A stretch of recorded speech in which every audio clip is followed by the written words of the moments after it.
episode of the Couch Bros podcast. We are on episode number 8.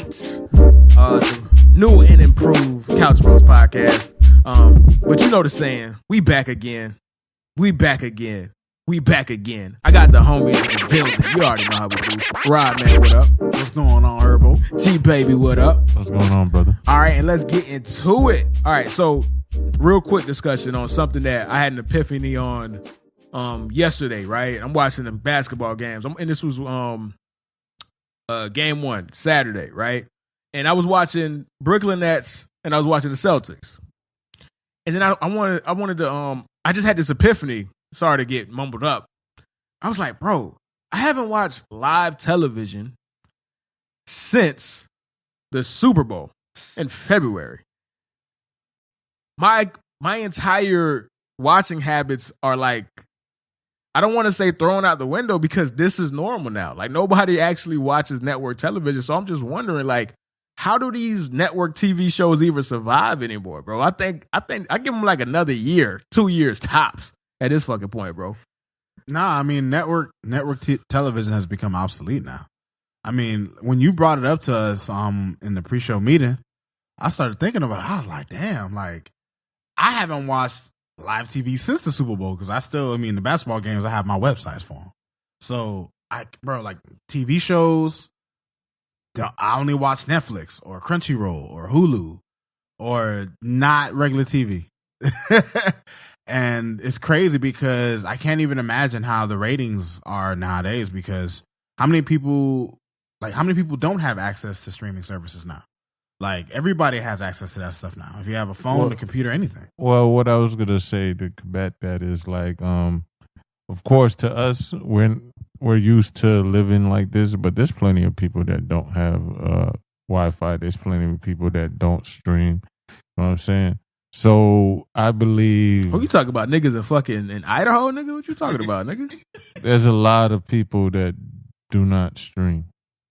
Okay, like I understand the new age and where we live. They fucking 70, yeah, nigga. What are you talking about, dude? I'm telling you, bro. Now, some people are still getting dial-ups, bro. Like, Caribbean people who don't know shit. Like, when we having this conversation, bro. Like, we can't. We're talking about people in our age group, like people under like 50 years old, bro. Like, we don't talk to me about people that's like 60, 70, 80 years old. Like, I've been all around the world, bro. There's people that's unfortunate and like they can't like afford Wi-Fi and blah blah blah. There's plenty of people still like that out there, bro. Trust me, I'm not trying to cut you off, but those people, and this is gonna sound very cold, bro. My internet is $25 a month, bro. The people that you talk about, are they homeless? Like what are we doing, bro? Like what are we doing? Some people are.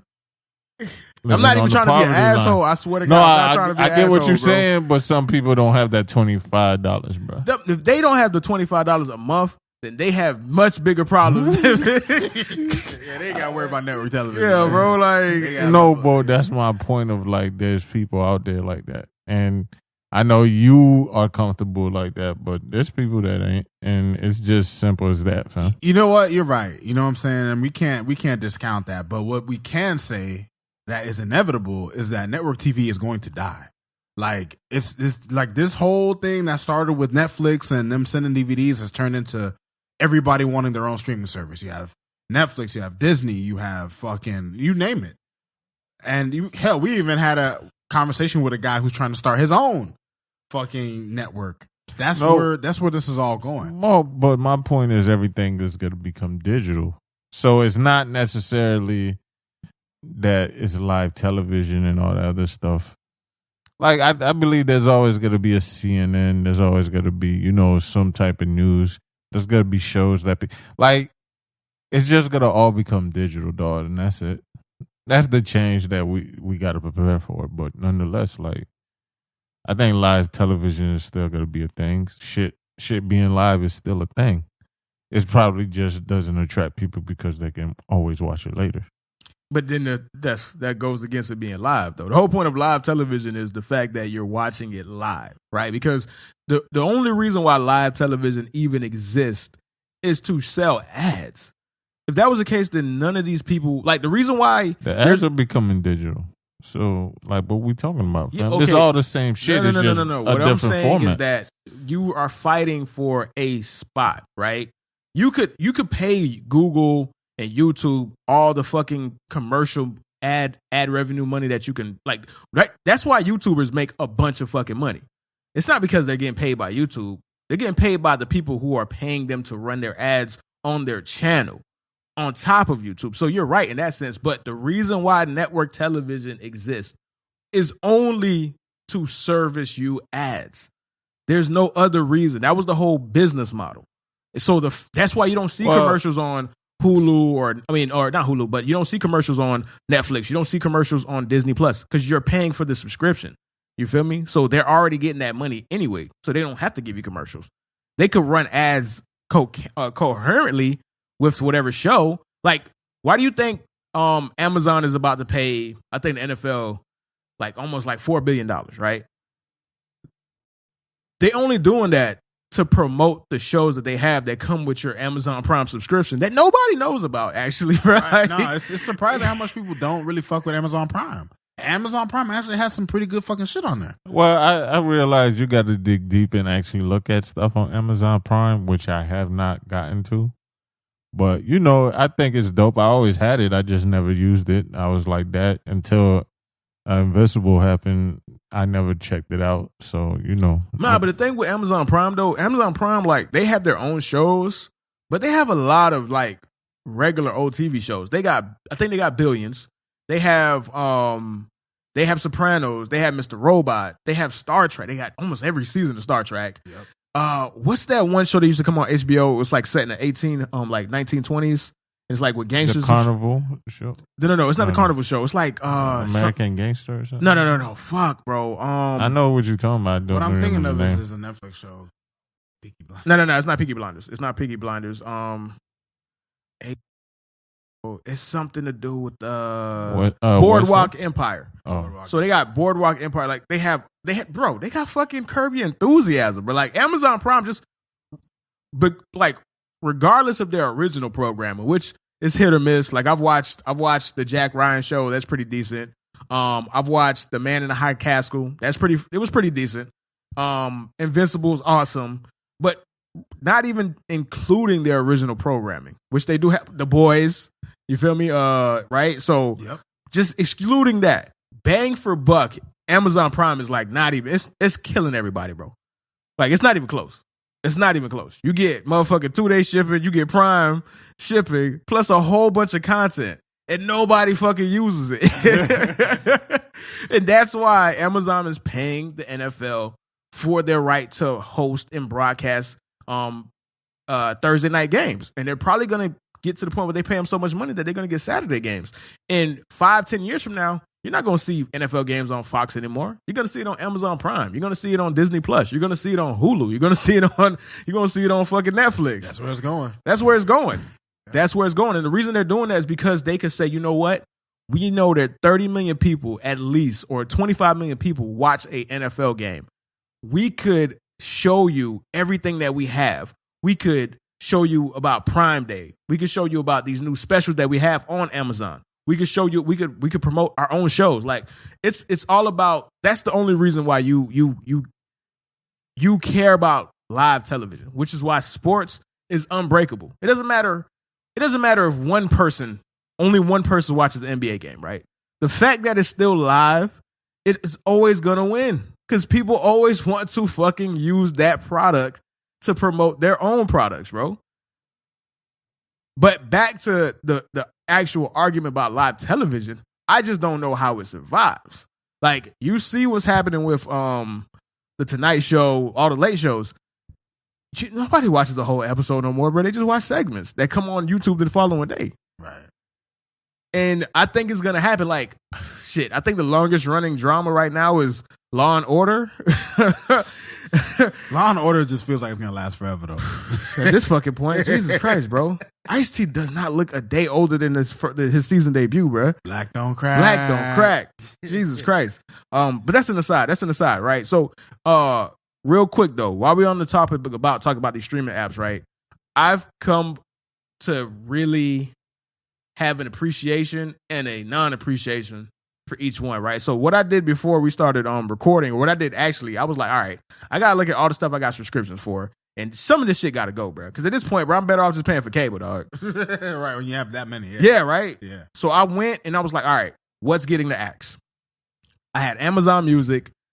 I had the free version of Spotify. Amazon Music, though, is garbage. Never download it. It's garbage. That shit is trash.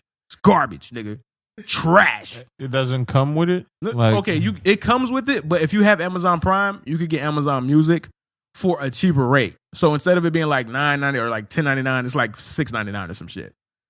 But the problem is you get all the music that like Apple Music provides and Spotify provides. The issue is the app itself is garbage. The user interface is garbage. Like the reason why I use Spotify, like that's my go-to, it's just simple. It's fluid. It is streamlined. It's super easy to put playlists together because they have the best suggested artists next to whatever artist you pick. Like it's just simple, bro. Amazon Music, bro. It's like you need a fucking PhD, bro, from fucking Harvard to use this dumbass shit, dog. Like dead ass, bro. Okay. Fuck, bro. Okay. So I was like, all right, I'm done with this shit. I got rid of it. I don't give a fuck how cheaper it is than Spotify. I'll pay the extra $5, brother. You know how mad I gotta be to pay an extra $5 a month just because of convenience, bro? like for real. That just goes to show how trash that app was. Nah, the app is garbage, bro. The app is garbage. I remember when you had Tidal, because I know that was one of the issues with Tidal, Gerson. Like, speak about Tidal, bro. Real quick. What do you mean? What issues with So Tidal? when Tidal originally came out, that was one of the issues that what kept it back. A lot of people tried Tidal and they just went back to Apple Music or Spotify because they said the user interface just wasn't as good. It wasn't as fluid. And I haven't tried Tidal in a while, so I can't speak to it now. Do you still use it now? Well, I still use Tidal. Well, with that being said, when I first used it, I did think it was trash. But I just worked through the trashness and I found music I liked. I made my own playlist, blah, blah, blah. It all was simple. Then they changed the whole format and it got better. So like I understand what people were saying, but I still like Tidal more than I like Spotify. Or the only reason I like Spotify, I use Spotify more is because I'm into podcasters. I listen to podcasters. But like to listen to music, I'm going to Tidal for that. Okay, so the reason why I even had Amazon Music because Spotify doesn't have it. Amazon Music and Tidal, if you get the more expensive subscription, you get and this is gonna get real nerdy. All right, so the people who's listening, this is literally for like 1% of people who are just really into music. You get the lossless audio, so the file is bigger, so you get the more better quality streaming or whatever, right? So I was like, all right, bet, but my nigga, do I gotta go to Brown? I gotta go to fucking Ivy League, dog, to find a fucking artist, my nigga? Like it's garbage, bro, and it doesn't make any sense for a company that big to not have the engineers to make it more streamlined, bro. But that's neither here nor there. Let's actually get to actual streaming apps. So that was just a tangent. So back to the streaming apps, all right? So I'm like, all right, Disney Plus, get the fuck out of here, nigga. Shit is garbage, nigga. That had to go. When Netflix, because I had Netflix with the 4K package, that shit got to $18. I was like, that gotta go. I cannot justify paying $18 for just to watch reruns of shows I've already seen, bro. You feel me? So surprisingly, there was like a little opening, right, for a streaming app, in my opinion, to kick the door down and just take over. And for me right now, like what I know, what I like, what I need is HBO Max. To me, that's the best right now, bro. Like what they have versus what I like to watch versus the just quality content from top to bottom is HBO Max. Like I was looking at Netflix the other day, Outside of Dark, which is the show I'm watching, and it has a lot of shit, bro. Netflix has a lot of shit. Like there's no... Well, that's where they win. They have the variety. They have a plethora of titles you could choose from. And that helps them a lot, you know what I'm saying? Because there's just so many things to choose from. But when you actually go through it, it's like basically HBO Max is the quality and Netflix is the quantity. That's basically what it comes down to. But don't you think at some point, if you give people so much to choose from, they don't even know where to start, bro? That's how I feel every time I go on Netflix. If I'm not already watching something, then I'm like literally, I spend 20 minutes going through fucking titles, and I never settle on anything because nothing looks appetizing enough. It's like going to a buffet, and then everything you're looking at is like, I don't really want any of this shit. That's how I feel like when I'm on Netflix, bro. Honestly, no. Well, what I would say to that, I have my moments where I'm just gonna hop into a random show, fam. So like I did that with a bunch of shows, and you know, if the show too garbage, I'm just gonna stop watching it and try to find something else. But I that's how I found Atypical is a show about an autistic boy. You know, he's growing up.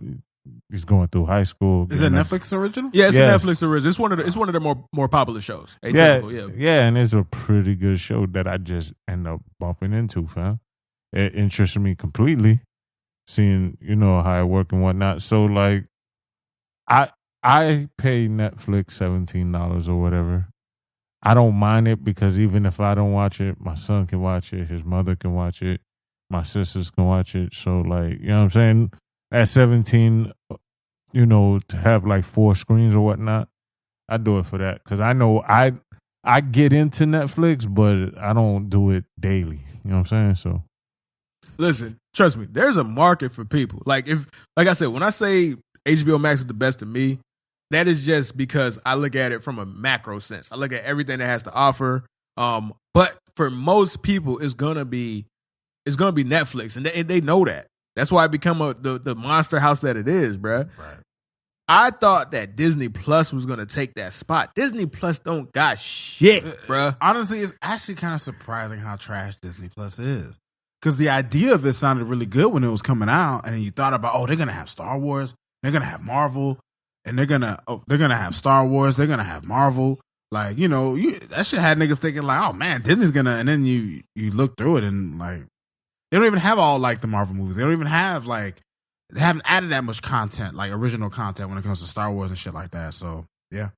And the thing I realized is that I didn't realize just how much they needed. And remember, Disney Plus is a completely different app for us, right? If you have a family, bro, Disney Plus is by far the most important thing in the world, bro. That catalog of all the Disney cartoons and the Disney cartoons, it's all like that. Yeah. It's a different. Although I can't agree with paying $30 for some of those movies. Nah, for sure. That's nonsense. That's fucking nonsense. That's absolute nonsense, and it's bullshit. Yeah. Like bullshit. You're already paying for that. Stream it? Or No. So they just So you know how HBO Max, if a movie comes in theaters, it'll come on HBO Max as well for like 30 days, right? Yeah, for 30 days or something like that, right?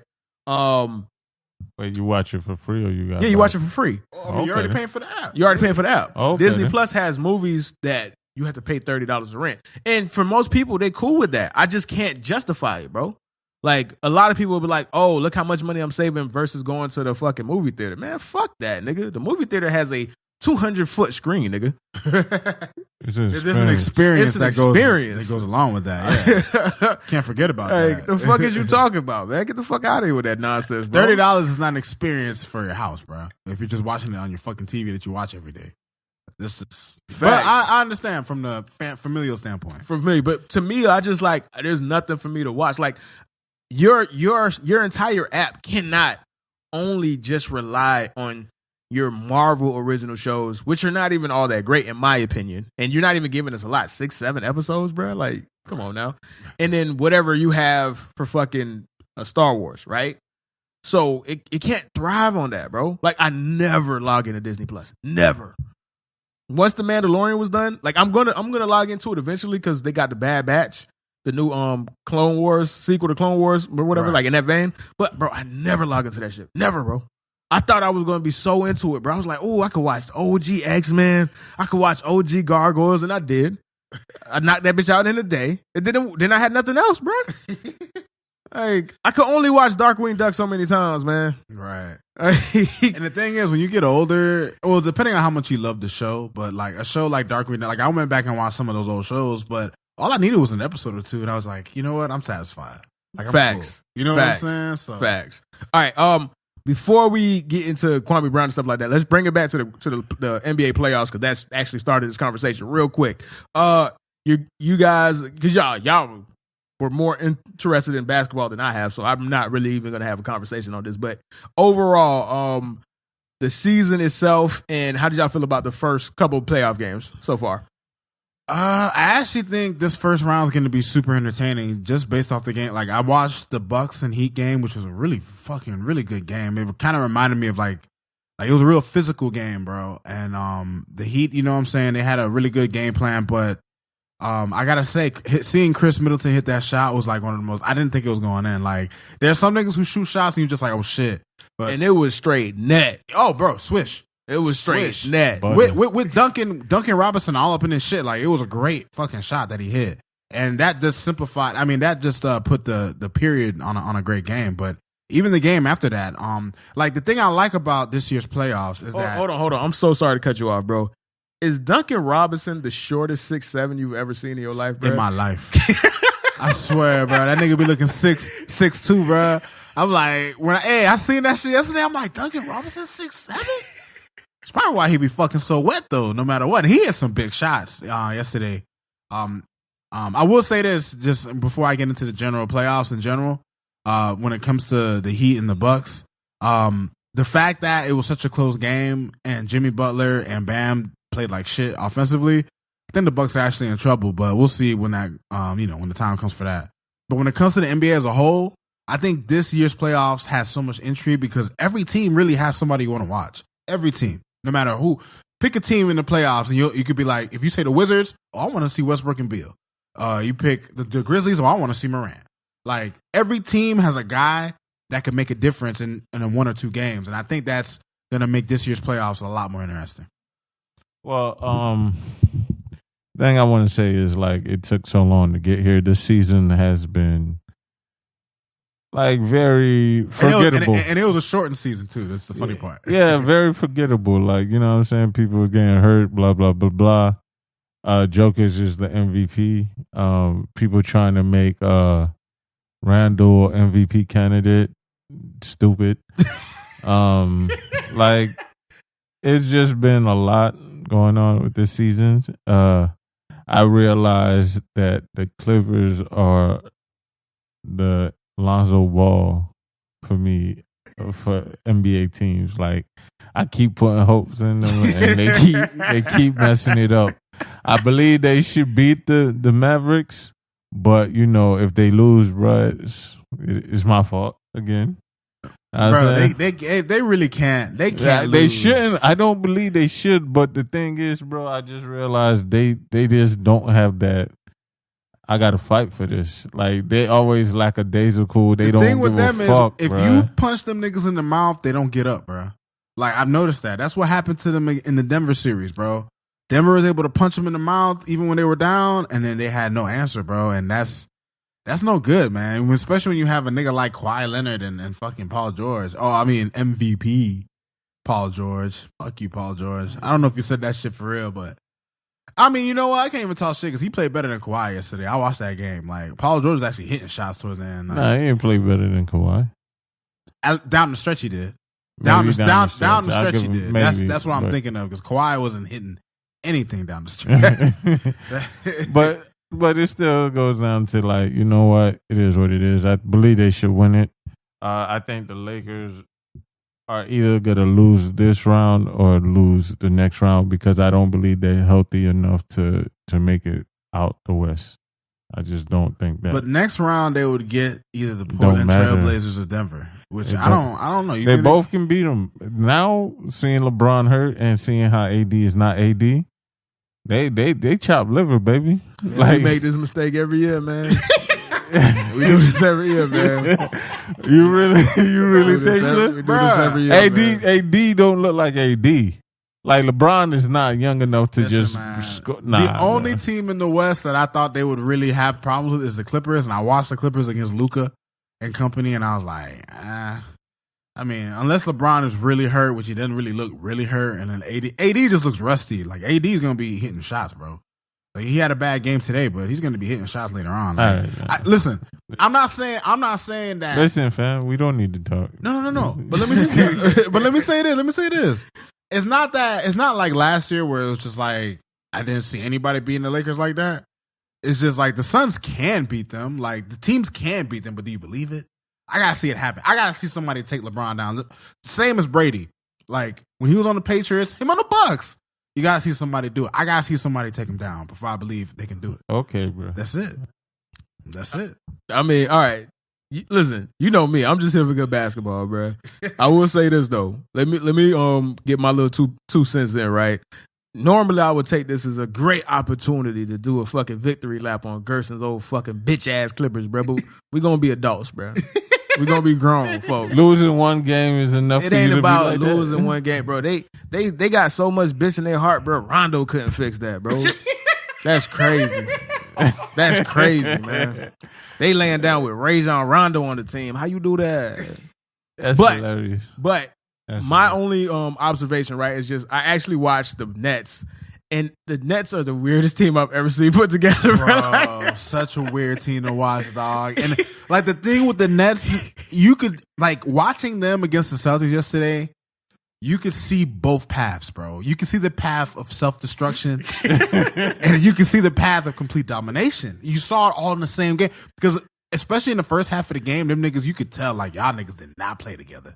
Like to me, you could see like it was so obvious. Yeah, it was so obvious because it was like, bro, no ball, like no off-ball movement from anybody. It was mostly Kevin Durant. Like that's why he shot so poorly. It was mostly KD trying to take everything himself, and then Kyrie taking. They were taking turns, and then James Harden was playing hot potato with the ball. I'm like, Harden, you can't start this early, bro. Like you're not even in the fucking Eastern Conference Finals yet, bro. But I mean, that team is they're such a fascinating team because their ceiling and their floor are both fucking incredible. Yeah, it's fireworks either way, bro. Like honestly, I'm gonna say this: if Jaylen Brown was playing in this series, I would give them the Celtics a shot. Crazy as that sounds, just because of how combustible the Nets are, not because I think the Celtics are better or anything like that. Obviously, right? You know what I'm saying? Right? But that's it. And one last quick thing, right? I apologize to Kyrie. I apologize to his father. I apologize to the Irving family because my dumb ass had the audacity to think, and I had put this online, right? I thought that the team would be better with Kemba Walker.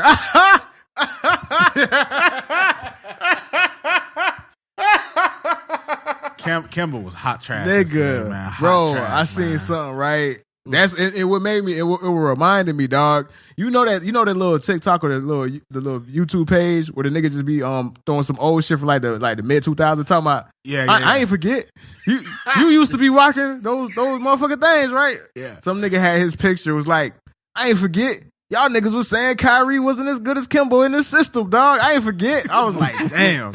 Nigga spoke to my soul, man. I feel attacked. Yeah, man. But sticking with basketball though, like we're gonna get into the actual show now. But sticking with the basketball, but not basketball. A member of the fraternity, right? And this guy has become an overnight sensation, even though he's been in the public eye since 2001. Yep. If you know who I'm talking about, it's gonna be pretty fucking obvious, right? He sent the internet, he sent the YouTube, he sent basketball world, just the world in general, on fire. His name is Kwame Brown. And imagine, bro, this is a name that was synonymous with failure and just complete ineptitude for years. And all it took was for one video of this man to come out and speak his truth, and that flipped the script on everything, bro. It's he so will beautiful. never be Kwame Brown the bust anymore. No, never again. Never again. Never again. He is Kwame Brown. Come get some of this mama's cooking. Come get some of this mama's seasoning, Brown. Bitch ass niggas. Was it fair to call him a bust if he had a 12-year career? No, okay, so what happens is, right, certain people just get labeled something. You just can't fight it. You can't fight it. No matter what you do, unless Kwame Brown would have had to become a star player to fight that. Right. He couldn't have been a role player to fight being a bust. You know what I'm saying? Because, and like he said, and if at first I just thought, it was some shock value shit, right? But I was like, but you know how it is. You see headlines, you're like, what the fuck? And then you go watch the video, and you watch all his videos, and you realize, okay, one, he's been doing this for quite some time, which is why when that video went viral, everybody was like, oh, he's pretty good at this. Well, he's been seasoned at this. He's had a YouTube page for quite some time, and he's been using this platform to talk to people and have open conversations with people for a long time, for like over a year now. So he's already been conditioned. He's already learned the nuance of talking and presenting yourself and stuff like that. On top of the fact that I never knew what the fuck this guy sounded like, bro. Me neither. Bro, hearing his voice was a revelation, bro. Because I was thinking to myself, have I ever even heard this nigga speak, bro? And even if you did, he was so irrelevant that you didn't even process it. It didn't even stick. Yeah, not at all. Not at all. So to me, I've never heard this nigga talk. Even if this nigga came to my face and said, "What's up, Herb?" I would still say, "I've never heard this nigga talk." Like if I shook his hand, I would say, "I've never heard this nigga talk." And that's how irrelevant he was until last week. And all it takes is calling somebody Stephanie Jackson and Becky Barnes with the good hair, bro. And now he's a fucking star. You feel me? Like, Oh my God. and the crazy part is, like, I was like, damn, what did Gilbert Arenas, Steven Jackson, and Matt Barnes on the All the Smoke podcast say? And they didn't really say anything, bro. But this nigga's just fed up, dog. He's going at anybody next. He's not taking no more disrespect, no more. He let y'all niggas eat for 20 years. That nigga said, I'm done, bro. Bro, imagine all the cracks in the windshield this nigga's had, bro. And it finally broke, dog. And I bet a nigga like Stephen A. Like, bro, he has it out for Stephen A. Smith, man. He has it out for a lot of people, bro. Oh, yeah. Breakfast Club. Like, bro, I loved when he was getting at the breakfast. I thought it was hilarious. That nigga said, yo, bitch ass beta male DJ Envy. Nigga walking around with a leash on his neck. Fucking cry for women about he cheated, man. Cheat like a man. Bill Gates, that white boy, he cheated like a man. You cheat like a bitch. I'm like, damn, man. But here's the funny thing, though, right? This is why it's about the messenger, not the message. Right. The fact that, similar to with Hannibal Buress, right? Bill Cosby, whatever side you're on, right? How do I say that? What's the word I'm looking for? Fuck. The notion that Bill Cosby used to be a rapist, or he was down with, drugging women and doing things. And newsflash, it's not me justifying Bill Cosby. Not. That was just the culture back then. Right? That was the culture back then. So that's not me saying, it's not saying this is whatever, right? I'm not arguing. I'm not doing none of that. I'm just letting you know that it was a conditioned trait that Bill Cosby learned, whether you believe it or not. But back to the point I'm trying to make. It took Hannibal Buress at some fucking random fucking show to bring it up, and then it just went crazy. The information was already out there. Right. Same thing with this shit with Charlamagne the God, because one of the big things that he was waiting for a nigga like Charlamagne the God to come at him, but he was waiting. This nigga had this in a clip. What? Now everybody's going back to look at this Charlamagne the God shit situation where he was accused of raping a 15-year-old girl. Right. The information's been out there. The girl has talked on it. She even went on Star. Star is one of the most famous radio disc jockeys of all time in urban radio, right? He showed a video of her coming on his platform. So the information was there. Right. But it took Kwame Brown, and now this shit is on another level. Right. It's not about the message. It's about the messenger, bro. And this nigga's taking niggas with him. Like, he's taking niggas. Bro, Steven Jackson's so mad, bro. Steven Jackson just posted on IG today, bro. Nigga said, I'm in Atlanta. We can meet one-on-one, bro. I got to see you I got to look you in your eye, bro. This nigga is hurting niggas' feelings, man. Nah, man. These niggas want to fight Kwame Brown, man. Bro, the thing with Kwame, too, is that, like, Kwame, he does it with such a... Like, I ain't gonna lie, Gerson, I don't know how many videos of him you watched, bro, but he kind of reminds me of you a little bit, dog. Why you say that? I say that just because, like, he just has this no fucks given attitude, like, and he knows he's a made man. Like, I respect listen, I didn't know much about Kwame Brown. I just knew he was a player that got ragged by Stephen A. Smith and shit. I never really cared about the nigga, to be honest. I never had no beef, nothing. And just seeing him now, bro, a man who, like, the shit he was talking about, I can't disagree with him, bro. Like, the nigga said, I bought my mama a house at 18. I'm like, well, shit. Like, how many of us wish we could have done that shit? You know what I'm saying? Like, the shit he talked about black men taking down black men. Like, I felt him in a way. I was just like, damn, he kind of went way deeper than I thought. This shit got way deeper than I thought it was going to get. But if there's anything Kwame Brown knows how to do, he knows how to insult motherfuckers very well, bro. Nah, bro. Like, listen. If I was Matt Barnes and I see a video of nigga talk about, nigga, shut your bitch ass up. Talk about you over here running over here trying to chase your wife, nigga. You so mad that you try to hop a gate to a house that you got a key to. Nigga, you gotta fight me. You gotta fight me. Hey, that nigga said Derek Fisher, he was a real man. That's why he took your bitch. I mean, excuse me, took your wife. Gotta fight me.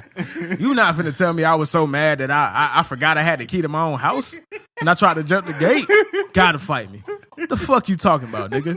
You gotta fight me. Bro. And that's, bro, he got to the point where Steven Jackson is like, bro, he's like, listen, it's niggas that's willing to do stuff that I don't condone. Like, Steven Jackson basically dry snitched that he got niggas that would kill this nigga for him, bro. That's how mad he got Steven Jackson, bro. He got niggas pressed. Yeah, man. I didn't see that video. I seen the first video Steven Jackson had where he was just like, oh, nigga. He was like, you know, your life is dirt. He was, first of all, Steven Jackson starts out with like, first of all, like, no one ever questioned my game. Like, nigga, you was trash. Like, he just basically said. Here's the crazy part. When Steven Jackson came back with that video, I really thought it's like a heavyweight fight, bro. I was like, ooh, Steven Jackson hit him with that liver shot. What Kwame gonna do? Kwame came back and demolished these niggas, man. What? That nigga laughing at the video. Ooh, I'm hurt up, dirt, man. Shut your bitch ass up. Man, these niggas got y'all. Oh, that nigga Dennis the Menace, bro.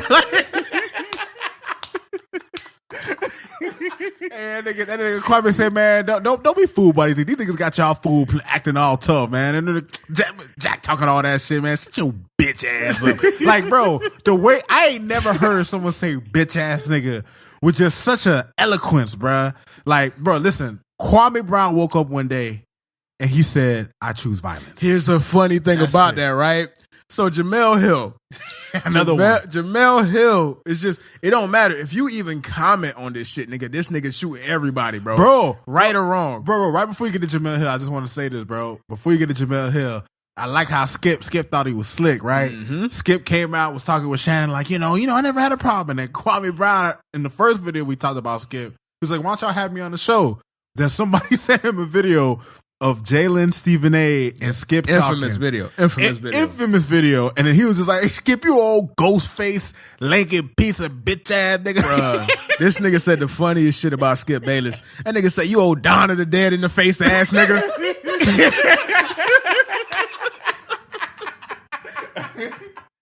That nigga say you old zombie apocalypse looking ass motherfucking dead in the face ass nigga, bro. Like, I was like, yo. Bro, this nigga got shot. He's Tony Montana, man. He got shots for everybody, bro. I'm telling you, when Steven Jackson came back with that IG Live, I'm like, oh shit, this nigga trying. I'm talking about, oh, I worked on my skills. You should have worked on your skills. I thought Kwame was down. Kwame came back and these niggas can't say nothing. Cause that was Steven Jackson opening the clip. And Kwame ate that shit like it was fucking Cheerios, nigga. And shat it out, bro. That shit came in and he just pooped that shit out, bro. They just can't do nothing. Like you saying he was like he chose violence. Jamel Hill literally just tweeted, oh, Kwame Brown woke up today and chose violence. But Kwame Brown don't know that. He ain't know the context of that. So he got on Jamel Hill neck, bro. Because he didn't understand that. He was like, you trying to say I'm violent? You dumbass bitch. He was like, no, that's not what she was saying at all, Kwame. Like, he didn't understand the context. Doesn't matter. Kwame got smoke for everybody, bro. What he say, bro? This real all the smoke, bro. Them niggas over there, they just some of the smoke. They just want some of the smoke, bro. They don't want all the smoke. Bro, man, like, bro, honestly, I watched a couple, maybe 2 to 3 hours of this nigga yesterday, bro, because I knew we were gonna talk about this, but it was enjoyable, bro. Like every minute, dog, because it's just beautiful to see a man. Because, bro, they tried this nigga for years. 20 years, bro. Like everyone in the media, he was a running joke. He was a punchline for everyone. And you know what it is too? I was thinking to myself, like, damn, I wonder what took him so long. And Herb, to your point, I wasn't even aware that he had been working on YouTube like long before he started doing this. But even more so, I think it was the fact that, granted, I didn't watch All the Smoke that set him off, but I think him just seeing his peers. Yeah, that's what it is. You know what I'm saying? That's what it is. Sliding him, like, because, after he's not even playing no more. Exactly. And it's just like, nigga, I'm not even relevant to any of this, bro. Like, honestly, Kwame Brown is literally the personification of, I didn't send for you, but I'm here now. Yeah, you know what I'm saying? Yeah. That shit, bro. It was reincarnated as Kwame Brown, bro. Like, and the reason why he's such a sympathetic, like, a sympathetic figure and somebody that's easy to root for, even if you don't agree with everything he says, right? Because trust me, it's your platform. But a lot of people are, and this is why I hate sensitive motherfuckers, bro. It's like, this man is not trying to speak to you or speak for a way for you to digest. He doesn't give a fuck. Exactly. So who the fuck are you to say, oh, he should deliver his message in a better way? Shut the fuck up. He's telling his truth his way, and people have been giving him shit for 20 years. Fuck exactly. You. Fuck you. Yeah. Get out of your fucking feelings and stop having that audacity to be that arrogant to think that a man should conduct or present his truth in a way that is easier for you to accept. But that's just a little on the side. Go ahead. But let me say this to your point on that. I love when he says, "See, all y'all niggas got to punch the clock. I'm my own boss, nigga. You bitch ass niggas." Then they say, "You see this? Got grease on my hands, man. Back there, still toe boots. I'm already on the tractor, man. What y'all doing, man?" You feel me? And the thing is that he uses his own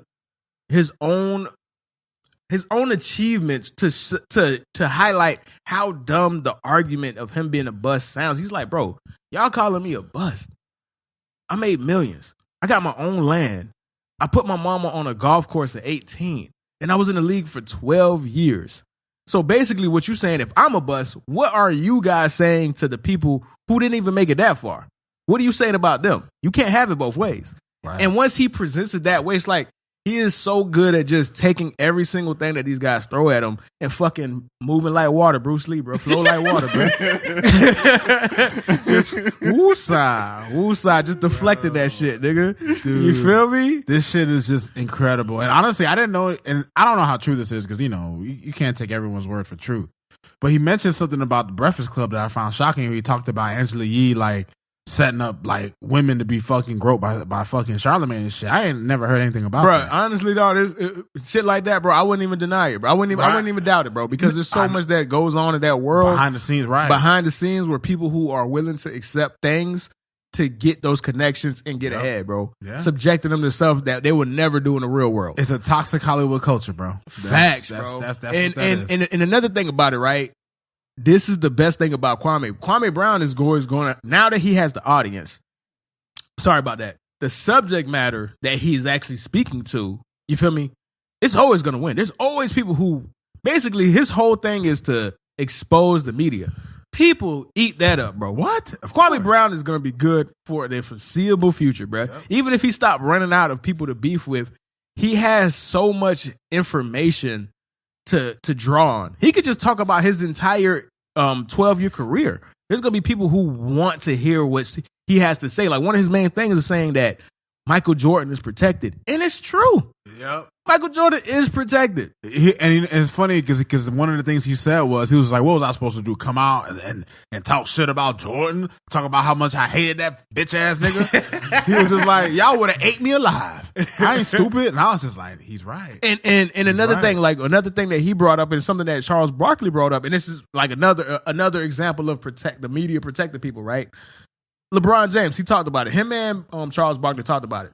Charles Barkley said the NBA doesn't have the fucking balls to suspend LeBron James, who they acknowledge did not follow COVID protocol. Yep. And he was talking about it too. He was like, bro, there's nothing against LeBron James, nothing personal. I respect the man game. I respect this. But he was like, how the fuck is that fair?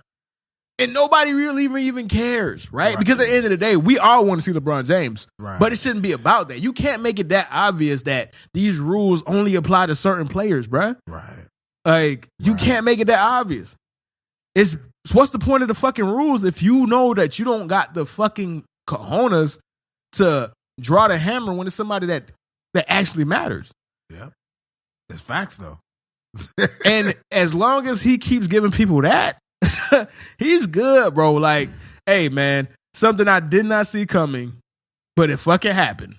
Kwame Brown being the biggest revelation of 2021. And that's just letting you know where society is as a whole, bro. You know what's the irony of his situation is that it may have taken 20 years, but he became the superstar that he was picked. He's a superstar now. Facts, bro. In the making. Facts, bro. And that's a great way to fucking talk. That's a great way to end it, bro. Like, he did become a superstar, bro. Took 20 years. Took 20 years. But it fucking finally happened, bro. All right, so next subject. I want to revisit our J. Cole review, and I do not. There wasn't me going back and listening and saying, "Oh my God, we were wrong." No, I feel even more strong about my opinion. Right. Like I try to play it the other day, and I'm like, I don't care what is coming out of this nigga's mouth, bro. I really fucking don't, bro. It's because you got better versions from previous albums. Facts, right? Yeah. But man, we knew we were going to be on. We knew we were going to be on an island. But my nigga, we are on an island. People think this is one of the greatest bodies of work. That's like, regardless of J. Cole, like niggas, like you got your J. Cole nights, bro. Like we're not talking about them. I'm hearing people that I like that don't even like J. Cole. Like these, there's 2 YouTube music review channels I watch. Anthony Fantano. Drop the Needle, and DEHH, Dead End Hip Hop. Those guys do not fuck with J. Cole. No matter what J. Cole project, bro, they think they all trash. These niggas was talking about it like, man, I'm impressed. This is one of the best J. Cole projects. Like, I haven't liked the J. I'm just like, y'all niggas too? Like, y'all niggas? What are we missing? Like, what's going on? I don't know, man, because I feel like I've listened to his newest to Offseason a fair amount, and my thoughts haven't changed. Like, it's not like we disparaged the album. Like, we all acknowledge. I think that's what it is that because the way we view the album, like I know what's happening, and you're gonna say because I gave it an 8. I think you gave it a 7. Yeah, something like that. Yeah, so we know the album is a really good album. Like I can't say something is 8 or 10, and I don't think that is really good. Right. I'm just blown away about the amount of people who find the replay value in it, bro. Like, you know what it is too. I think when it comes to a guy like J. Cole too, and I don't know how this applies to like his non-fans, but the casual and his deep fans. It's just like someone like me. I listen. My favorite rapper is Currency, right? Like I never have a problem saying that. This nigga dropped like in the past year, he's probably dropped like 8 projects, right? But he's always pumping music out. A guy like J. Cole is like people anticipate this. People were waiting for it, and I think him kind of taking some time to do his own thing and then coming and dropping it. I think there's a little bit of like I forget. There's a word for it. It's not hitting me right now, but it's like. When you haven't had something for a long time, but when you finally get it, it's just like it feels even better than it really is. Got you. You know what I'm saying? Yeah, I know exactly. I don't know the word either, but I know what you're trying to say. Yeah. So it's just like I think J. Cole brought that effect with him, and I had been waiting for his music for a while too, but it wasn't to the level, I guess, of his deepest fans. And we were people, and I think what it is too. All of us were with him from the jump. So it's kind of like a lot of these people, they've hopped on J. Cole's bandwagon at I don't want to say bandwagon, but they started listening to him seriously at different points where we were like from the come up, nigga. So, to us, it's like we've heard him so much. It's kind of just like, it's the Ville, bro, but you're beyond that. We wanted to hear the evolution, you know what I mean? But still a good album, Well, like I said, man, it must be hitting to somebody. Like his music must be really hitting hard to somebody. I never visited again outside of the 95 South.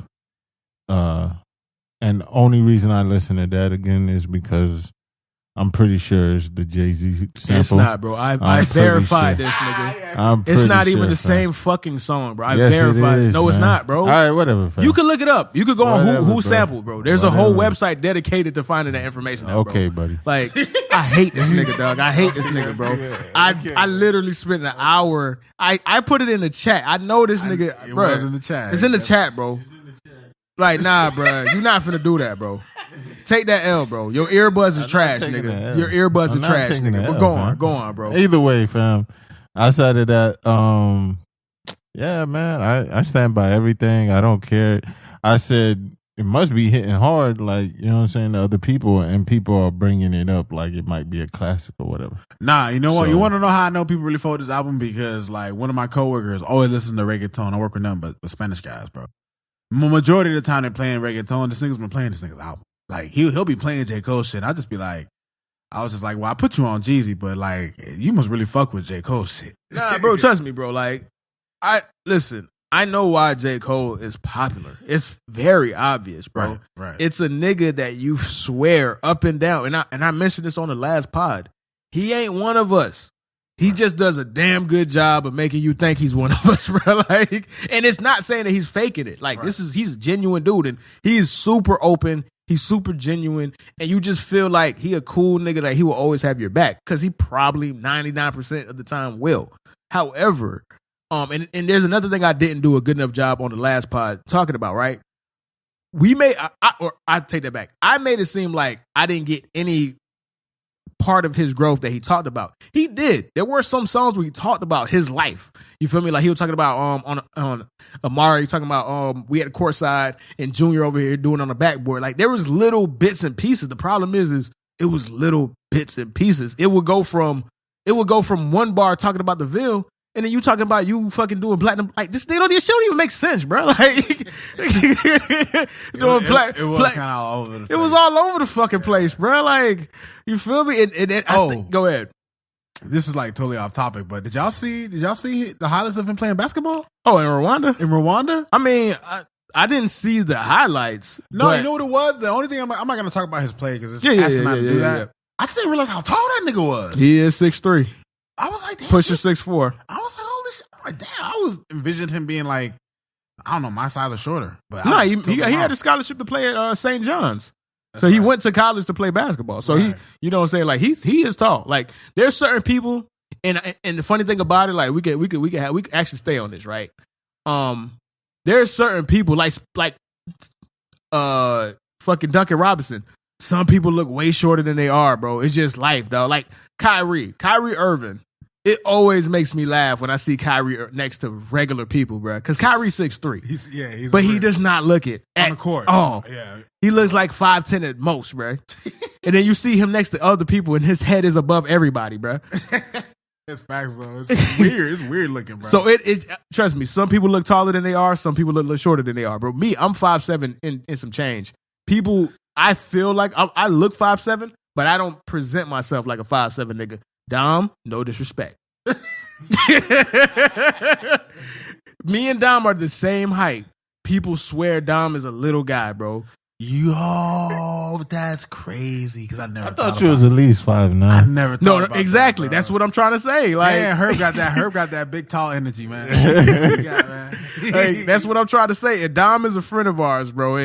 And I probably should have gave this nigga a fake name, bro. Nigga gonna be hot. But you know what? We're not even gonna do that. We're not even gonna bring that out because I'm supposed to be going to this nigga's house in 2 weeks, bro. I ain't trying to fuck that up. I ain't trying to be homeless when I'm in Houston, bro. So we're not even gonna take it there, bro. But yeah, he's 6'3", bro. He's 6'3". Damn. Nah, this is shocking, you know. And I see, you know what? I was happy for him, bro, because he looked really happy to be playing basketball. For sure. Like, it seems like that's something he really want to do. Granted, hey, I'll tell you what, man, J. Cole, he played some defense, dog. He was all up in them niggas' grill, dog. I think, like just like rap, I think he's at a point where everything that he does, he has such an appreciation for it, and he's going to try his absolute hardest, and he's going to make sure that he doesn't disrespect the process, right? Nah, it's facts. And you heard that in the album, and that's the thing about the album. Everything about the album was a good album. The rapping. Like, I don't care for the beats too much, but they weren't like aggressively bad or anything like that. But I think I had this epiphany when I listened to it, when I tried to listen to it, right? J. Cole is really lucky he came out in this era, bro. If J. Cole was in the 90s, he would not be nobody that rise to the top. He'd be Talib Kweli, bro.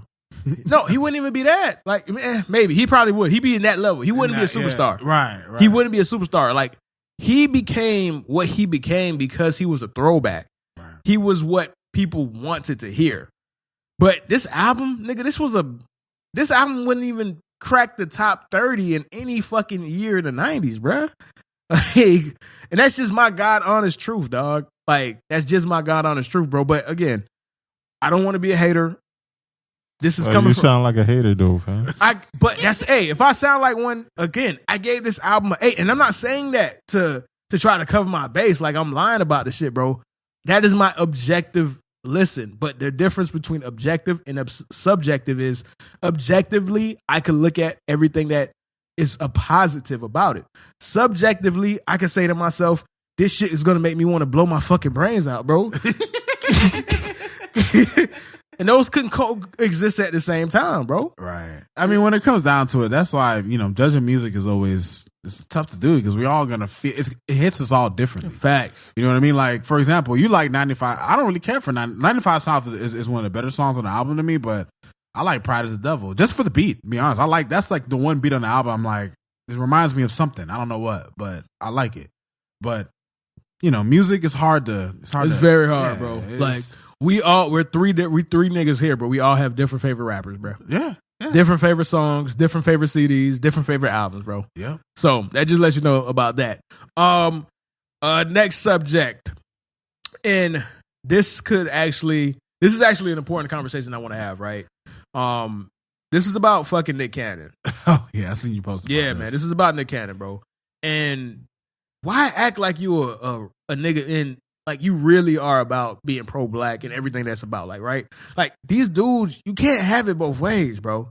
Like, you can't have it. And I'm not saying that the work he doesn't do isn't good. And I'm not saying that you shouldn't, like, I'm not saying that I'm against biracial relationships. And matter of fact, now I think about it, people who not listening, who don't actually know what I'm talking about, Nick Cannon just had another child with another woman. I think he had like 7 kids. This nigga on the road, bro. He's on a roll. And a thing that's going on in our community, if you're not black, you're not going to really understand this conversation, right? And I had to actually have that situation on my fucking Facebook one of earlier. Our friends, yeah, with one of our friends, right? I'll detail that conversation as well. But the thing with Nick Cannon and why a lot of black people, specifically black women, are having an issue with the women he's having babies with is because to them, it seems like he's being hypocritical. You feel me? Like, he wants to be someone in the vein or respected or viewed as Dr. Umar Johnson. And if you don't know who that is, look him up. We don't really have to go into a tangent. Right. But just know, Dr. Umar Johnson ain't having no white kids with nobody. I don't even think that nigga look at white women or anything other than black. You can't even be caramel, I think, man. You gotta be at least brown. Right? Nigga, man. Right? So what's happening is that people are starting to question how authentic and how genuine Nick Cannon is in his advocacy of being pro-black. Because there's nothing more pro-black than making a black baby. And this nigga is like, nah, I ain't doing that. You want me to help black people? You want me to fucking fund schools and all of that? I'm with that. But make a black baby? Hell no, nigga. I am not doing that. That's well. Is it it's unfair, nigga? Well, does he not have one? He has no black. Nick Cannon has been seen with black women. It's not like Nick Cannon is. We're going to talk about. We're going to compare him to Tiger Woods in a second. Because Tiger Woods, boy, my goodness, he's the worst offender. Yeah, bro. My the goodness, worst. Yeah. But Nick Cannon is like, he's notorious for dating black women. It's just all of his baby mamas are in black. None of them. Like, none of his baby mamas are black. You know what I'm saying? And that's why people are just starting to say, like, damn, nigga, what's up? Like, what is this? At some point, people realize, okay, once it's chance, 2, it might be coincidence. 3, it's a pattern. 3 is a pattern. You know what I'm saying? You care about being pro-black and 100% about blackness until it feels like it comes to your kids. And this is, I don't know, bro. I don't know who he really falls in love with, bro. It's not me. Like, I'm not in his life. I'm not one to judge. Can't speak for him. Yeah, but all I'm going off of is what you're putting out there. You feel me? Like, most people who are legitimately on that level of pro-blackness that he is trying to aspire to be or he's trying to project himself to be, they're usually with black women. They usually believe in a black family. Usually. It's rare that you'll have some people like Childish Gambino, right? A lot of people were questioning him because a picture of him with his white wife and his biracial kids hit the internet. And everybody was like, oh, what the hell, nigga? What's all this This Is America shit, bro? Who the fuck is that? Well, okay, so I always hated that. This is one thing I'm always say, and I'm always, listen, bro, at a certain time, some people just hate black people. They hate themselves. So they only date outside of their race. But beside that situation, I don't believe he was a dude that only dated white guys white women and all that other stuff. You talking about Donald Glover? Yeah. I know Donald Glover only dated white women. I know that for a fact. Maybe he couldn't get black women. You ever watch his stand-up? You ever watch Community? Trust me. Listen, I'm with you. I know where you're trying to go. It just can't be. You think he hates himself? No. I don't think he hates himself. I just think that he only dated white women, and I'm telling you, because he only got white women. Because that's the. No. I'm going to use myself and I don't know if Rod wants to. I'm gonna speak specifically for myself, right? There was a time, and I remember I had this conversation with an ex friend of mine. You feel me? I'm not gonna say her name, but we had this conversation. You know what? Fuck that bitch. I'm gonna just say it out there. I'm still not gonna say her name, but bitch, fuck you. If you listening, if you hear this, bitch, fuck you. And I'm not mad at you. Just fuck you. But we gonna get on, right? There was a time where she was my friend. And she had this conversation. She was like, damn, Herb, I'm only see you with white girls. You only around white girls. Where the queen's at? And I told her, and this is when I was down, and this is when I was ignorant, and I didn't really understand myself. I told her, I was like, I want black women, but I can't get them. They think I'm lame. White women laugh at my jokes. They find me funny. So I'm not. What you want me to do? Not try to get anything, bro. I used to feel the same way back in the day, dog. Because I used to have that same. I used to have that same wrong mentality where I thought to myself like, "Oh man, the black bitches, they don't fuck with me," which wasn't actually true. You don't realize it then, but it wasn't actually true. But I feel you where you're coming from, her, because for whatever reason, I know it was the same with her, but for especially me, man. The snow bunnies, man, they like my carrot, man. You know what I'm saying? Right. And that's how it was for me too. And once I got older, and then I realized like how to actually approach black women and talk to black women. I'll tell you all the time, I'm not even attracted to white women, bro. You won't even see me with a white woman, bro. And I can have them by the boatload. Same with Spanish. I just, it don't do nothing for me. Like, that's just me. That's what I've evolved to. No disrespect, no nothing, right? You're just not going to see me with a white woman anymore. For the record, Rod don't discriminate. For the record. This is for the record. That's all. All right. That's why I said, just speaking for myself. So me having that, me knowing that, I can tell a nigga who ain't fucking black chicks, bro. Because ain't no black chick fucking that Donald Glover, bro. Community Donald Glover? Nah. Stand up Donald Glover? Nah, that nigga was eccentric. You feel me? He was fucking white chicks. I know this. That's how he ended up with a white woman. I know this. Right? No, but there's a difference of being that person that don't know how to get attraction from a black woman. So, like, in that situation, like I said, I don't blame him. Right, but it's the people that truly hate themselves, like truly hate black people. Here's the thing, though. This is, and I really, just trust me. I'm not trying to cut you off. Like, I really apologize for cutting you off right now. The only thing is because at this point in his life, if he wanted a black woman and be with a black woman, he could easily be with a black woman. Are we talking about Nick or we're talking about Donald Glover? We're gonna get the Nick. No, but he already got to the point of marrying a white wife. You telling me divorce the white wife? No, but what I'm saying is that he with that white wife was in a point in time where he was in a space where he could. Because remember, Donald Glover has a very, very unique character arc. Probably the most unique character arc in history. Yeah, a nigga going from being stand-up comedian to, matter of fact, a writer. He was a writer for 30 Rock, NBC. Then he started doing stand-up. Then he got on Community. And then out of nowhere, this nigga wanted to be a rapper. And then he came out with Camp. And Camp skews very white. It is white boy rap. Like the niggas. The first couple of Childish Gambino fucking albums. And I like Childish Gambino. I like his rap. Like, I fuck with his music, bro. But you're right. 100%. Yeah. Like Camp, there was nobody black. I didn't know he rapped until I think it was Dustin, my white friend, told me about this mixtape. And it was crazy because it was very popular. Where? In colleges. Where? With white people. Like, he knew what he was doing. He was skewing white. And then over time, his music got progressively blacker and blacker and blacker until the point that he came out with the Parliament album and he came out with Redbone. And now he's black. But he still got a white woman. So that nigga's still there. That whoever he was, that Community, that Donald Glover, that nigga's still in there. You know what it is too, though, and I think, and this is a testament to things that maybe we don't know, things that we can't see. But his journey through Hollywood probably showed him some things. Facts. You know what I mean? And we've all had our Gerson. I'm not speaking to you, but me and her, we all had our journeys through this life shit, through this race shit. Like, I know me personally, and I'm going way back. Race was never a big deal to me growing up. And I grew up around mostly black people, but to me, when we was growing up, Herb, they used to beat up Haitians and shit. Especially in Lauderhill, where we from. Like, when we were growing up, man, you couldn't tell niggas it was Haitian, man. They're gonna beat the shit out of you, man.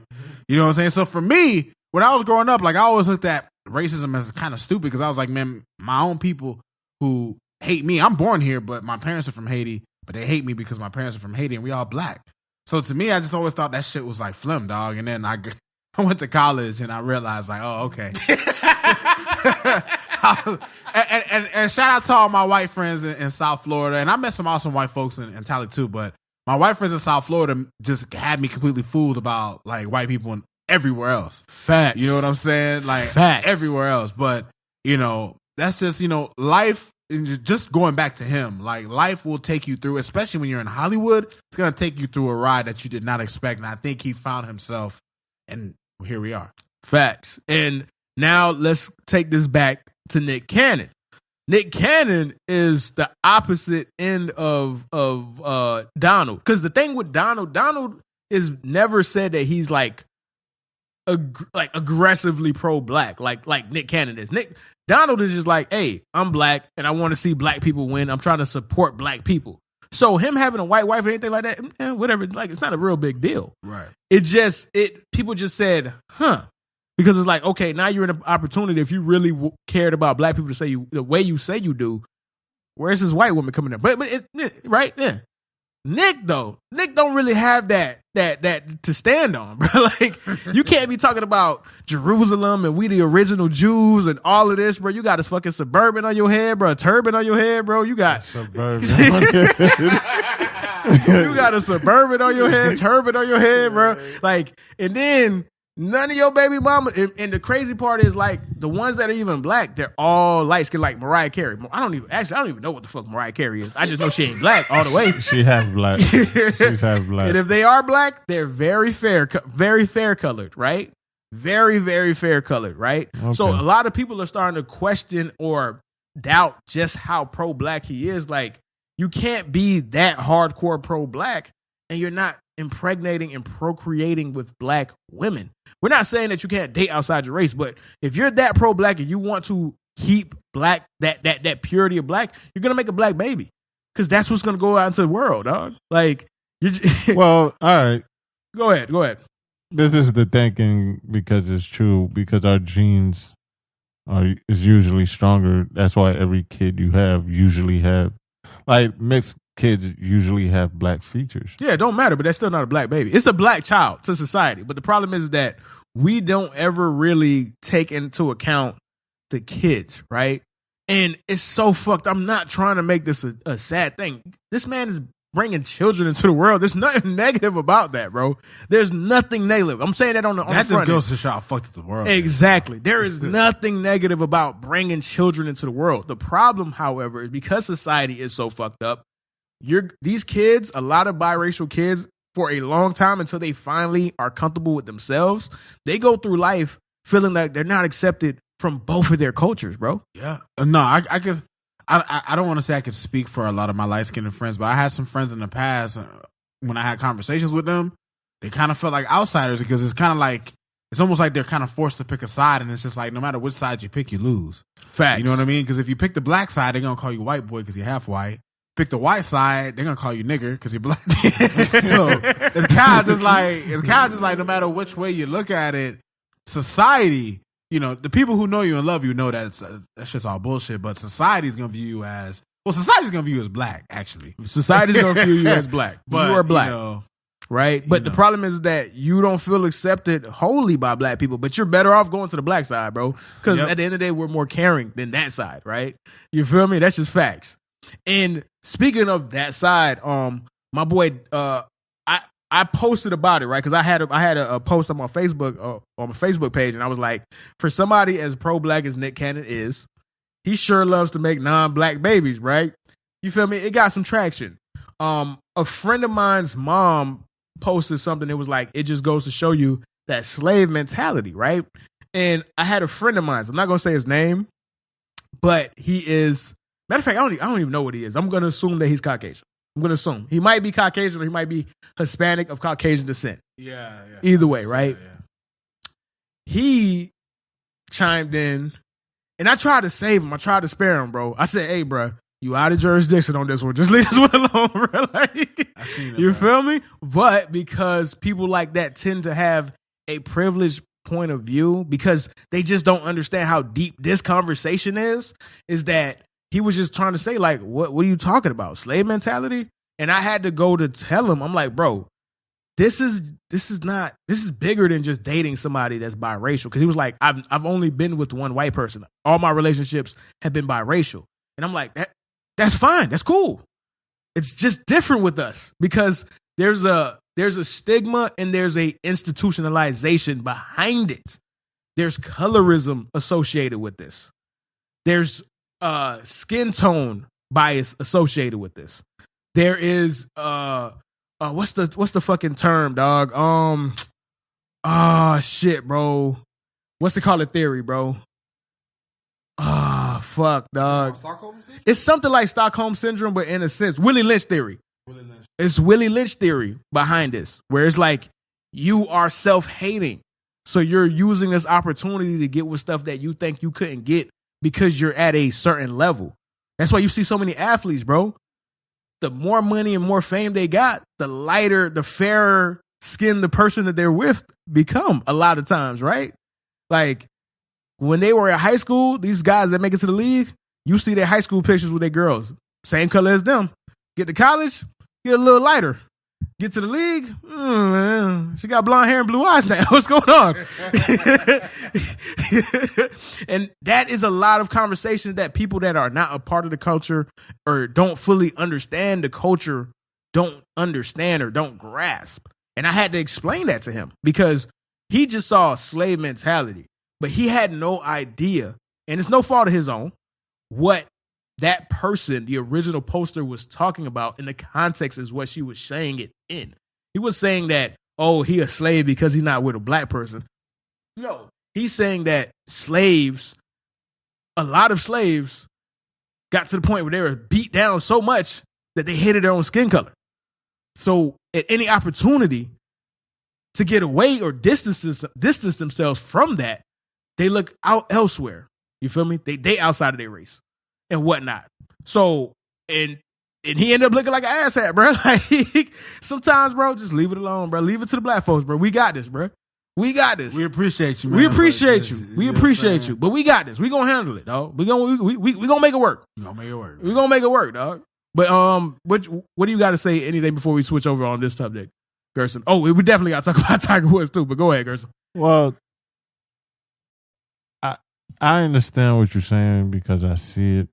But I'm also the type of person that I just, it can also be that he found people that are willing to like play a role. You know what I'm saying? As just be the mother of my child and I'll take care of you, blah, blah, blah. It could be that. I understand that. But what we're saying is the problem is that he can't position himself in some way and then say that. Because you can find somebody to play a role that's a black woman. That's easy, bro. Well, I don't know, fam. How many women are open to just being? Bro, there are 330 million people on this planet, bro. Like, you can find a black one, bro. Like, especially if you're rich and you're Nick Cannon. 330 million in America. There's 330 million people in America, bro.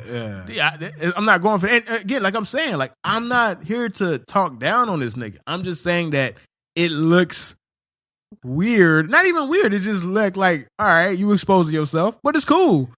It's cool, my nigga. Right. It's cool, bro. But at least this nigga dated black chicks.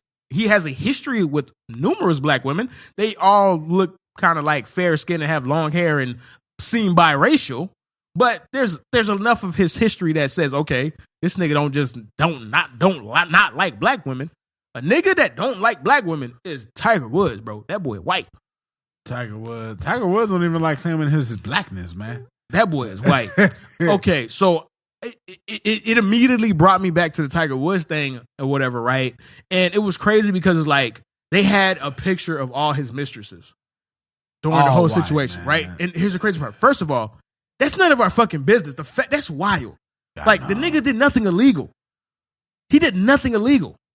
Adultery is not illegal. You know what's crazy? This is where I agree with Kwame Brown. He's not the first nigga to say this, but Kwame Brown talks about how the media actively always tries to destroy black men, and it's just like, who else What other athletes' mistresses do we know about, bro? Bro, there's no reason that we should have ever seen his mistress. None of that shit was our business. None of it. He didn't have to apologize. He didn't have to do a press conference. None of that shit was our business. Like, I understand because he was losing whatever, right? It was a scandal, but none of that shit was our business. He did nothing illegal. Crazy, dog. Right? Crazy. But beyond that point, right? They had a picture up, like damn near a mugshot of all 19 of his mistresses. They were all white. Like, I don't even think I seen a Spanish chick, bro. That boy got a problem. That boy do not like niggas. That boy is strictly vanilla. Strictly vanilla for Tiger Woods, man. Self-hate. Tiger Woods is the poster child of self-hate, man. Like, I don't give a fuck what he's done for our community. I will never feel connected to Tiger Woods, bro. And I'm saying that willingly, How can you, bro? Like, this is a man who has made a career out of denying his blackness, bro. And only using being black when it benefits him, bro. No, but that's almost everybody. Like, I look at it the same way as O.J. Simpson. Like, black people are the only people that accepted him, and then he started acting like he was African and all that other stuff. It was all jiving and shit like that. But the problem, and I'm not going to say it on the podcast, but what I truly feel is just that black people have been taught to hate each other. And at the end of the day, we can never really grow until we get out of that. And that's education itself and what our people believe and all this other stuff. Like, you know what? What you're basically alluding to is a crabs in a barrel mentality, which is something that is unfortunately synonymous with our people. But, you know, I mean, it's synonymous with all people because, like I said, bro, it's not so much a race issue; it's a neighbor issue, bro. Because I could say that same thing about Hispanic people, bro. Hispanic people are racist. Yeah, bro, for sure. Like, nah, man. No, but that shit be blowing me because it's like I be seeing that shit at work sometimes. Like, you'll see a dude be like you'll see like a Colombian and a Mexican working together, and the Colombian is just taking shots right there. Like, oh, you fucking up because you Mexican. I'm just like, what, nigga? Like, goddamn, man. Like, relax. So yeah, you right on that one, man. And that's all I'm saying. So I don't want to just make it a race issue because, like, the reason why we're saying that is because we're black, so we see it within our community. But every single community can say that, bro. Honestly, bro. Yeah, that's like every single community can say that, bro. All right. So we got quick hits, man. We already an hour in, so let's go ahead and probably end the show, close out the show a little bit. So, two subjects real quick. We got the Bow Wow versus Soulja Boi, but we'll get to that because that's going to take a little more time. But what I do want to talk about is the ongoing drama with Deontay Wilder and Tyson Fury. So Tyson Fury was supposed to fight Anthony Joshua. It was going to be probably one of the biggest fucking heavyweight fights in recent memory. I was excited when I heard that was going to go down, bro. I was very, very excited. I read about that and I was like, ooh, that's going to be a good heavyweight fight. I was very, very excited, right? Yep. Shit fell through. You want to know why? Because behind the scenes, these niggas, and I'm talking about Tyson Fury and Deontay Wilder, were in a legal battle to get their fight on. Deontay Wilder won arbitration. So now they have to fight. And I just can't believe, like Bob Arum has been doing this for a long time. Bob Arum, who is a promoter, famous promoter, right? Famous promoter, infamous. At this point, he's infamous. Yeah. You were a U.S. attorney, nigga. Like, you were one of the biggest lawyers of all time before you got into promoting. That's how you know so much about contracts. Exactly. How did you think you were going to win this arbitration? So you go fight Anthony Joshua. What the fuck is going on, nigga? Well, but I never understood why Fury didn't want to fight him again. Okay, so obviously he's the better. No. So what happened is that COVID happened. They were supposed to fight. They had shit lined up, but every time they tried to fight, something would pop up. And from what I understand, from me doing my research and like listening to podcasts and looking at interviews, Tyson Fury just was like, "Bro, I'm tired of this shit. Like, at some point, this is not going to happen." So he tried to move on. Problem is, in the contract of his second fight with Deontay Wilder, it was an immediate rematch. Yep. If Deontay Wilder chose to exercise that.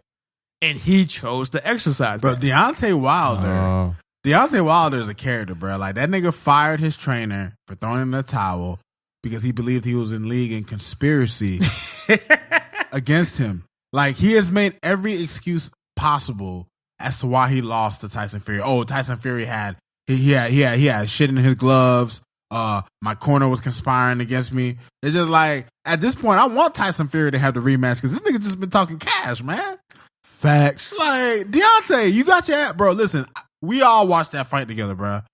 We watched a man get. Okay, it was a classic battle between a boxer and a hard puncher. And Deontay Wilder, to his credit, is one of the best hard punchers we've seen in a long time. Because that nigga could change the entire complexion of a fight in one hit.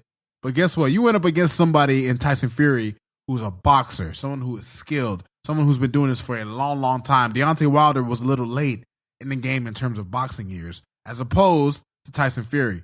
And I just don't think, I don't think Deontay realizes, like, his ego was bruised so badly. I don't think he realized how outclassed he was in that last fight. You know, I was thinking, did he get any better? Bro, and to your point, Gerson, right? When we watched that fight the first time, you were questioning whether Deontay even knew how to box. You were just like, yo, bro, is this nigga a boxer? We're like, yes, bro. And he's been knocking niggas out because he's been gifted with that Samson fucking strength, nigga, Black Samson. But he ran into a nigga that could box him. And Tyson Fury put on a fucking surgical clinic on this nigga. And you know what? If that's what Deontay wants, if he can't accept that L, fuck it, let's get it.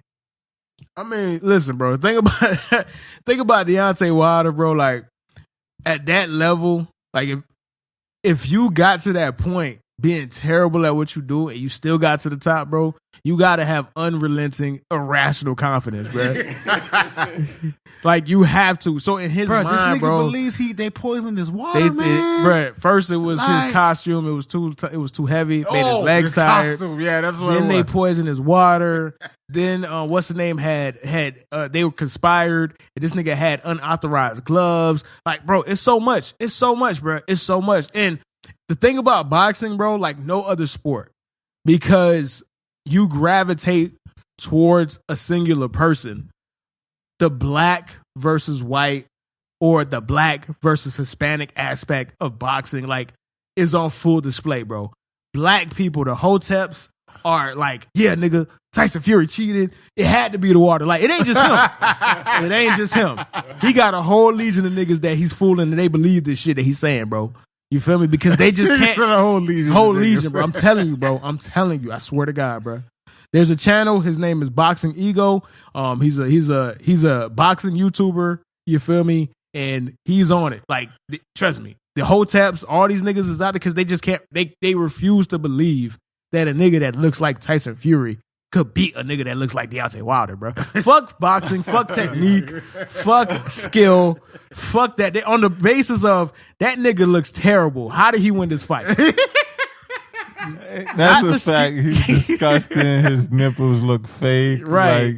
Right. Yeah. I see it. So there's people who are going for this, bro, because it has to make sense to them too, dog. Not just Deontay, bro. Then you got the white side, bro. The people who are secretly racist as fuck. And they look for any opportunity to beat a nigga's ass, bro. They go hard for Tyson Fury, bro. They go hard for Tyson Fury. Could you imagine that fight in Boston, Rod? Could you imagine that fight how it was in Boston, bro? Oh, my. I can't even imagine, bro. They be calling Deontay nigger all the time. Like, honestly, like, listen, I don't want none of my Boston friends who listen to this to think I'm knocking, but like, I'm going to be honest with you because I lived in Florida most of my life. Boston is the most racist place I've ever been to, bro. The most racist place I've ever been to. And they made, like, and it's like, there's like, they don't give a fuck about it either. Like, they don't care. Like, they know, but they don't want nobody else to know, but they know. Like, that shit is fucking crazy, dog. Like, listen, man. Listen, there's a reason why they had pitchforks for Cam Newton, all right? Right. You know what I'm saying? Right. Like, listen, I remember when Cam, we were so conflicted with Cam because we were like, bro, like, Cam has to be good, bro, or he's never going to hear the N-word more in his life, bro. Oh, my God. Like, Cam had to be better than Brady for them to not call him a nigga, man. Like Cam had to be better, bro, and he wasn't even close. Bro, I'm telling y'all boys right now, when football season starts, 3 games in, they're calling for Mac Jones, nigga. Because I know Cam isn't gonna light it up the way they want him to. Nah, he gonna light it up, man. Oh, shit. MVP Cam, bro. I'm telling you, bro. Oh, Cam God, has bro. in Boston. He has no. Bro, this is the same state, bro, that has Bill Russell, who won fucking 11 titles. Nah, This I know, nigga bro. won I 11 understand. titles. I know, fam. And guess what? They don't even give. They don't give a fuck about Bill Russell. They don't give a flying shit. It's all about Larry Bird. Think about that, bro. Listen, man. So yeah. So think about it. And that's why this fight, even though this third time, and they're all signs point to Tyson Fury beating the brakes off of Deontay Wilder again. People are excited for this. Like, I'm gonna watch. Fuck it, I'm gonna watch, bro. Hey, you know what? I'm excited for it because you know what it was. I was telling my sister because I was watching a video about it, and my sister was about it. I was telling her, I was like, well, the first time, like when we watched the second fight, it was a masterclass in watching a boxer outclass a fucking fighter, and that's and you know what? I'm always down to watch a surgical fucking ass whooping. You know what I'm saying? Like that's a beautiful thing to watch, especially in boxing. And like I was alluding to earlier, like that's just a quarter of it. Like that's a third of it. Right. Then you have the Hispanics versus everybody aspect of fucking boxing, bro. Like boxing, and Max Kellerman said it best, right? Max Kellerman said boxing or fighting is the most popular sport. And he said in history. And when he broke it down, it makes perfect sense and it's hard to argue. Yep. He says, if you get 100 people and there's football outside or there's a bar fight, where you think people are going to go towards? Everybody's going to go watch the bar fight. And it is so true. And as long as you have people that are worth what, bro, Mike Tyson and Roy Jones did 1 million buys, bro. At 50 years old, bro. 50-year-old niggas, bro. Think about that. They did 1 million buys, bro. So yeah, listen, they got me. You, whatever reason you have it, white versus black, Rod wants to see fucking a surgical ass whooping, bro. I just want to see chaos, like whatever, dog. There's something to watch, bro. And we'll eventually get the Anthony Joshua fight. So it's all gonna work itself out, bro. It's just boxing continues to eat itself because of politics, and it happens again, bro. Never fucking fails, bro. Never. All right. And lastly, this is something for us because it's our young childhood versus our teenage childhood, and it's going to be an epic clash of two eras, right? So the next Verzuz that has been announced, and if you're not familiar with Verzuz, it's a thing that came of because of quarantine and because of COVID. Probably the best thing that came out of COVID or quarantine, right? Because it's become an institution. Go check it out. It's on IG Live. It's something that was produced by Timbaland, who's a producer, Swiss Beats, who's also a producer, very famous in the culture of hip hop, right? But this Verzuz that's been announced, we got Bow Wow versus Soulja Boi. And man, my 8-year-old self is really gonna have a lot of beef with my 15-year-old self, man. It's gonna be really beefing, man. Because listen, bro, when that nigga said when Bow Wow dropped, we playing basketball, and I watched the video recently, yesterday, in preparation of this. Nigga was rapping, man. Nigga had a little flow now. I ain't gonna like Bow Wow can rap. You know what? Listen to a few of I listened to a few of their greatest hits between Bow Wow and Soulja Boi, and I was shocked at how much I leaned towards Bow Wow then, because in the beginning I thought like, man, Soulja Boi is probably gonna take it. He's the more like iconic, I guess. Without question. Without question. The more iconic one. But without when I was question. listening song for song, I was actually rocking with Bow Wow a little more than I would have ever thought. Well, but that's easy, man. Like, this nigga just made his album with Pro Tools and shit. Like, he didn't have the production and the backing that Bow Wow has. So obviously, I ain't gonna do that, bro. Because, come on, dude. Bro. Okay, Okay, there's a difference between not having the backing and not utilizing it.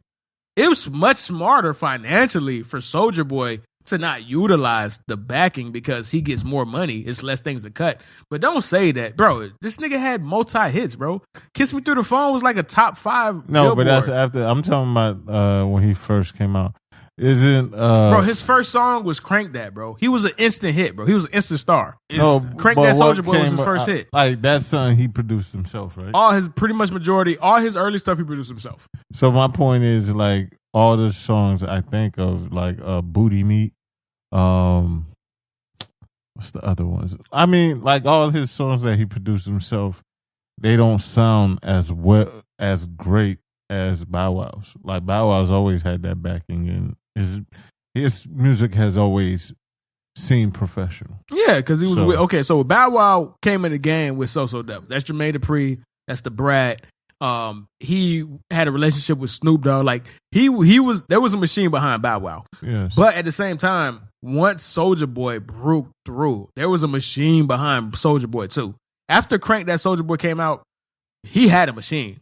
He just smartly produced his own shit. And at that time, it didn't matter. Like all that shit, that Laffy Taffy, fucking D4L, that's how it sounded anyway. Because that's literally on the cups of when that version of ATL music was taken over. Because you had Jeezy, you had Gucci, you had T.I., but they were just three dudes. It wasn't a phenomenon till Soulja Boy. Soulja Boy ushered in that new wave of Atlanta rap. That Atlanta dance music. Exactly. Yep. So it didn't matter that it didn't sound professional because it served its purpose, bruh. It was some, chick, like it was comical, it was cartoony, it was over the top, and it worked. Catchy, yeah. And it was very, very, very fucking catchy. Listen, bro, like I told Rob on the pre-show, when She Got a Dunk comes on, bro, I get PTSD. All I see is flashes of ass in my face in the club, bro. I will take that. I will adore that song to the day I die. Some of the things I've seen women do to She Got a Dunk, bro. Like I'm gonna tell my kids about, dog. Bro, you know, bro. Some of these bitches are shapeshifters with their ass, man. Like the way they can move their ass, you just like, hold on, bitch, this ain't human, bro. You a meta human, man. Like she make it clap. Oh my goodness. Oh my god. Oh my goodness. Booty be looking like hands, boy. Like, oh my god! Like, there's a lot of stuff that. Listen, bro, I'm conflicted. Listen, I'm Team Soulja Boy all day because my formative years were experienced when Soulja Boy was on the rise. Bow Wow, I hated that nigga because I was young. I was 9, 10. I couldn't stand this nigga because he had all the bitches in middle school that I wanted that didn't want to fuck with me because they were too busy worried about B2K, Little Romeo, and Bow Wow, and I couldn't even get a fucking hug back, bro. So there's some beef I have towards Chad Moss. I don't want this to get conflicted, but Chad Moss had some bangers too, man. Like he did. Like the song he had with Sierra. I mean, Let Me Hold You, My Boo, Like You, Bounce With Me. Like it. He had some jams, bro. He had some jams, man. That shit, man. My nigga had some bangers, bro. The problem with him is that he's always been considered like once he stopped being a preteen heartthrob, and he became like, you know, a regular person. He realized how fucking lame and corny this nigga is, bro, and he can never fight that, bro. It's hilarious, dog. He can never fight that shit. He would never fight that. Whereas Soulja Boy has been able to grow his audience, or not necessarily grow his audience, but be considered as an adult. Shad Moss, aka Bow Wow, would never be considered cool, bro. Never. Well, it's bro. because of the antics that he got caught doing. But that's way later. Running. That's way later. The problem, what I'm saying is that no, but it didn't help. It didn't help. It made everything about him worse. Like no one really thought he was a loser until he had a running away, like to the pain by himself because he thought he had somebody like.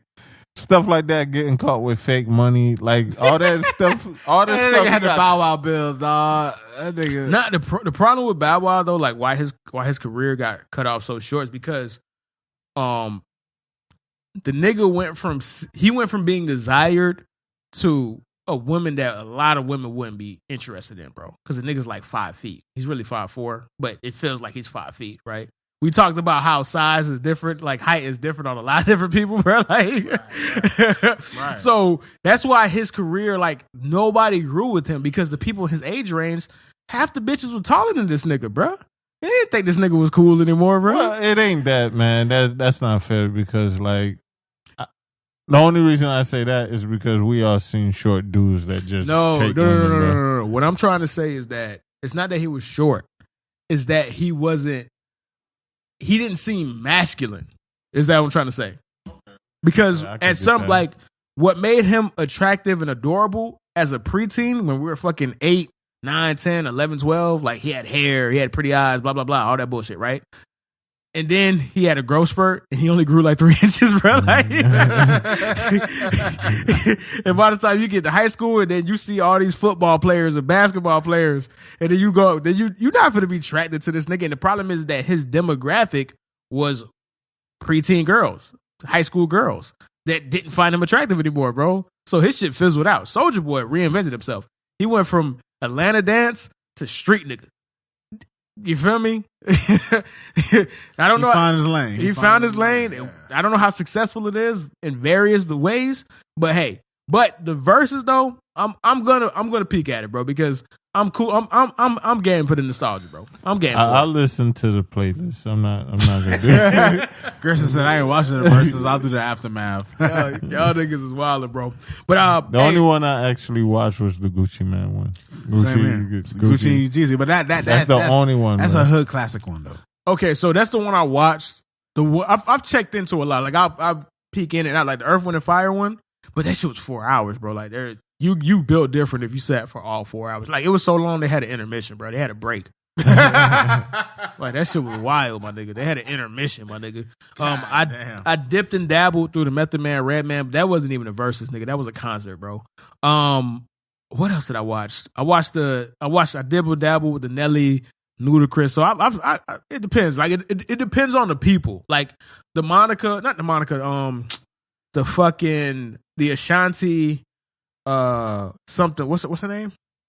Keisha Cole one. Ashanti Keisha Cole. I dabble that because Ashanti had some bangers. Like Ashanti did have some bangers, bro. Dominated. But I was like, damn, Ashanti come with some hits. Fuck, I forgot her catalog. You know what I'm saying? Shit. So I dabble. Like it depends on if you have an attachment to the people, you might tune in, right?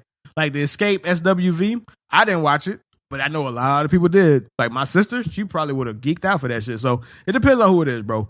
But with that, man, we're going to go ahead and close the show, bro. I appreciate you guys for coming on. We're doing this every week, man. Thank you again, bro.